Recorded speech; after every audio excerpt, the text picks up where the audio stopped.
suis vraiment heureux de vous revoir. Que la paix de Dieu soit avec votre maison. J'espère que vous allez bien.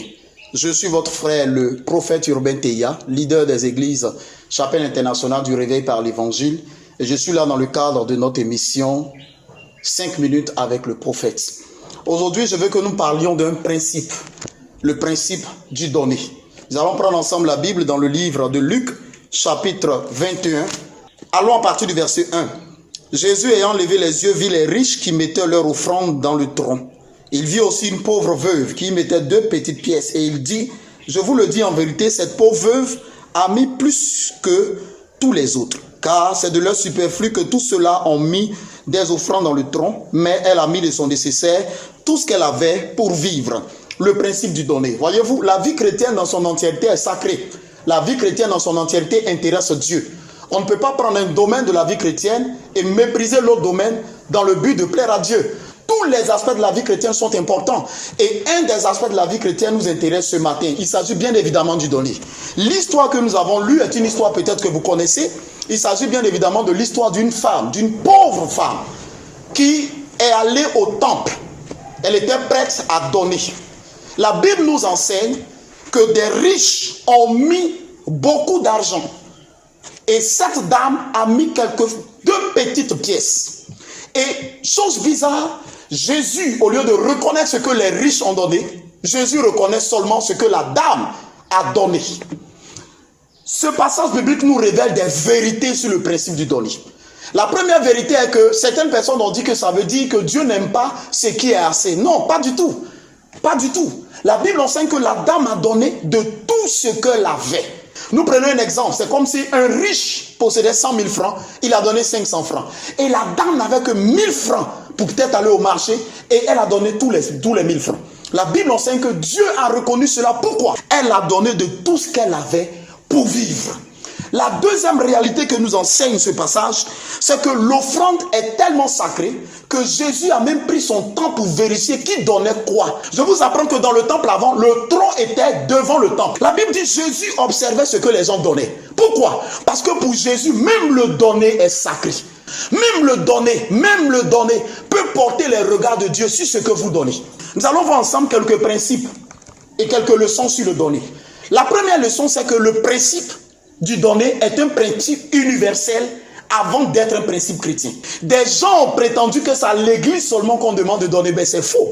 On donne partout. D'ailleurs, pour que le monde puisse être sauvé, il fallait que quelqu'un soit donné comme un agneau pour que nous soyons sauvés. Et donc, le principe du donner est un principe universel avant d'être un principe chrétien. Deuxièmement, le principe du donner fait partie du sacerdoce. Il fait partie de la vie de Dieu. Si vous avez le moyen de donner, il faut le faire sans tenir compte de ce que les gens pensent. Pourquoi? Parce que Dieu aime ceux qui donnent.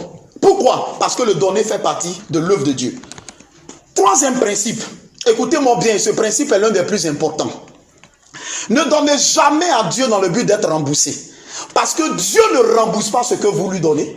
Dieu multiplie ce que vous lui donnez. Si Dieu devait rembourser le fait que vous donniez 100 francs, vous voyez que vous serez pauvre. Dieu ne rembourse pas ce qu'on donne. Ne donnez jamais dans le but d'être remboursé.